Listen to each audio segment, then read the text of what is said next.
जय श्री कृष्णा दोस्तों। आज हम एक बहुत ही मिसअंडरस्टूड क्लासिकल कॉन्सेप्ट के बारे में बात करेंगे। जैसा आप देख पा रहे हैं, केंद्राधिपति दोष, राइट। सबसे पहले समझते हैं कि केंद्राधिपति दोष होता क्या है, क्लासिक्स में क्या डेफिनेशन दी गई है, कैसे बताया गया है। केंद्राधिपति दोष की अगर हम बात करते हैं तो कहा गया है कि जो भी प्लैनेट, बेनिफिक प्लैनेट विशेषकर, यदि केंद्र के स्वामी बनते हैं 1, 4, 7, 12, तो जो लॉर्ड ऑफ केंद्रा है, if it is benefic then it works as a malefic, right. मतलब जो भी ग्रह जो बेनिफिक प्लैनेट्स की कैटेगरी में आते हैं, जैसे जुपिटर हुआ, वीनस हुआ, मून हुआ बढ़ता हुआ, मरकरी हुआ based on the association, right. तो ये चारों प्लैनेट जब केंद्र के स्वामी बनते हैं तो ये मेलिफिक रिजल्ट देते हैं, राइट। ये एक डेफिनेशन आपने पढ़ी होगी, समझी होगी या कहीं से सुना होगा केंद्राधिपति दोष के बारे में। इसी को केंद्राधिपति दोष कहते हैं, राइट। लेकिन क्लासिकल्स में ऐसा कहा गया है, अगर आप बृहत पाराशरा, होरा शास्त्रा या फल दीपिका या सरावली की बात करेंगे तो उसमें क्या कहा गया एग्जैक्टली वो हम समझते हैं। उसमें ये कहा गया है कि कोई भी बेनिफिक प्लैनेट यदि केंद्र को लॉर्ड करते हैं, लॉर्डिंग केंद्र, अगर वो केंद्र के स्वामी हैं तो वो अपना बेनिफिक अफेक्ट कम देते हैं, बेनिफिसिटी रिड्यूस हो जाती है उनकी। वो ऐसा नहीं कह रहे हैं कि वो मेलिफिक हो जाते हैं। जो बेनिफिक रिजल्ट्स देना चाहिए एक नेचुरल बेनिफिक प्लैनेट को, वो उसकी इंटेंसिटी जो है वो कम हो जाती है। तो ये हमें ध्यान रखना है कि जैसे एग्जाम्पल के तौर पे मैंने आपको 3 लग्न की कुंडलियां यहाँ शेयर किया है। फॉर एग्जाम्पल अगर मैं जेमिनी की बात करूं, अब गुरु जो है जुपिटर, वो 7th और 10th का स्वामी है ना। हम डायरेक्टली इस निष्कर्ष पे नहीं आएंगे कि गुरु इस जातक के लिए या इस लग्न के जातक के लिए खराब हो गया या खराब रिजल्ट दे दिया, है ना।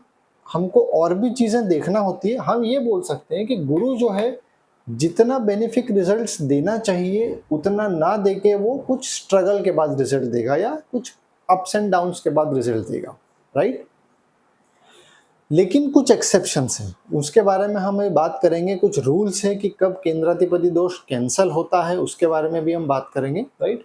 यहाँ मैंने आपको 3 कुंडली शेयर किया है, 3 लग्न की कुंडली शेयर किया है, और एक जस्ट एग्जांपल समझने के लिए हम बात करेंगे वन बाय वन कि किस केस में केंद्राधिपति दोष कैंसल हो सकता है।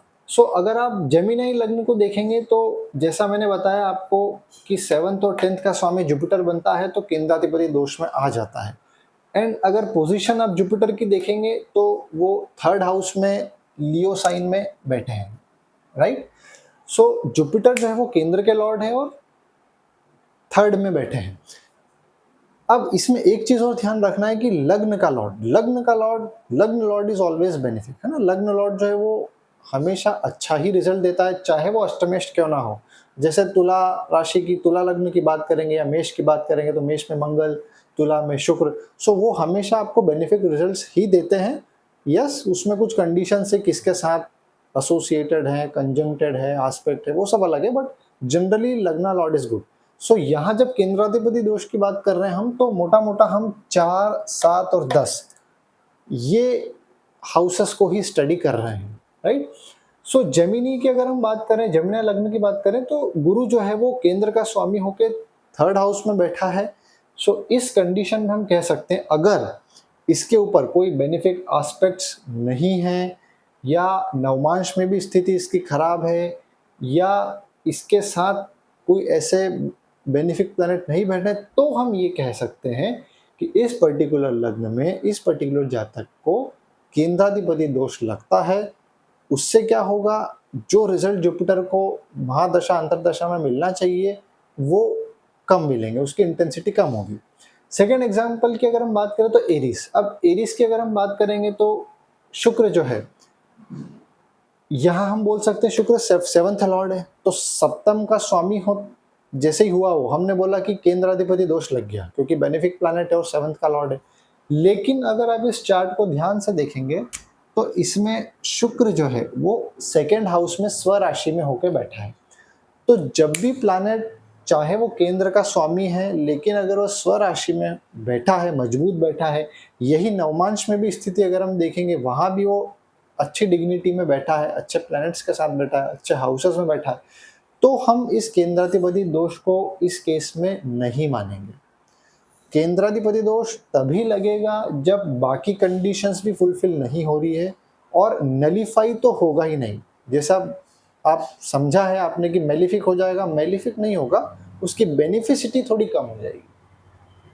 इसी तरह अगर कैप्रिकॉर्न की बात की जाए तो आप बोल सकते हैं कि अगेन 10th लॉर्ड जो है वो शुक्र बन रहा है, तो ये अगेन केंद्राधिपति दोष में आ गया है।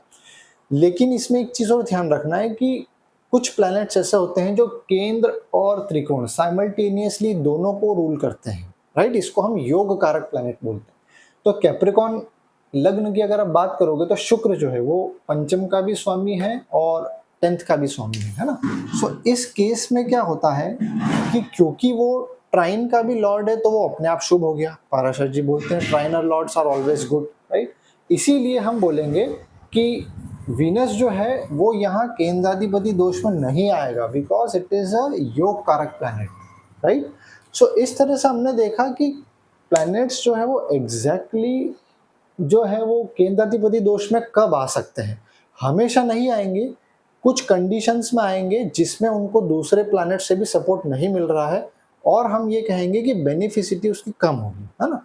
अच्छा, इसके पीछे आप सोच सकते हैं कि ऐसा क्यों कहा गया होगा पाराशर ऋषि जी ने या जो भी स्कॉलर्स हुए हैं कि अगर बेनिफिक प्लैनेट्स जो है वो केंद्र को रूल कर रहे हैं तो इतने अच्छे नहीं है ना, बेनिफिक बहुत ज़्यादा बेनिफिक नहीं है, ऐसा क्यों कहा गया होगा। तो आप लोग जानते हैं केंद्र जो हाउसेस होते हैं, है ना, जिसको क्वाड्रेंट बोलते हैं हम, ये बेसिकली विष्णु स्थान कहते हैं इसको, है ना। और विष्णु भगवान हम जानते हैं प्रिजर्व करने का काम करते हैं, सस्टेनेंस के काम, है ना। So these are the house of sustenance. अब सस्टेनेंस में हम देखते हैं कि हमको डे टू डे लाइफ में काफ़ी चीज़ों से स्ट्रगल करना पड़ता है, अप्स एंड डाउन्स चलते हैं, चाहे वो घर की बात करें हम, राइट, हमारे घर का एटमॉस्फेयर की बात करें, चाहे वो मैरिज की बात करें, चाहे करियर की बात करें, इसमें रोज़ हमारे जीवन में नई नई चीज़ें आती, नई नई चैलेंजेस आते हैं। तो जब इसका लॉर्ड अगर जब बेनिफिक प्लैनेट्स हो जाते हैं तो सौम्य ग्रह होते हैं, तो वो इतने ज़्यादा रिएक्ट नहीं कर पाते हैं, जो एनर्जी जो एफर्ट्स लगते हैं वो इतने ज़्यादा वो नहीं दे पाते हैं। वहीं अगर हम मेलिफिक की बात करते हैं तो मेलिफिक केंद्र में रह के और ज़्यादा स्ट्रांग हो जाते हैं, तो वो हमको एफर्ट लगाने के लिए जो एक एनर्जी की आवश्यकता होती है, एक इनिशिएशन की आवश्यकता होती है, मेलिफिक प्लैनेट जब यहाँ के लॉर्ड बनते हैं तो वो हमको वो ताकत देते हैं, वो एनर्जी देते हैं, जिससे हम उसको फुलफिल कर पाते हैं, राइट। सो होप आपको ये केंद्राधिपति दोष समझ में आया होगा। धन्यवाद।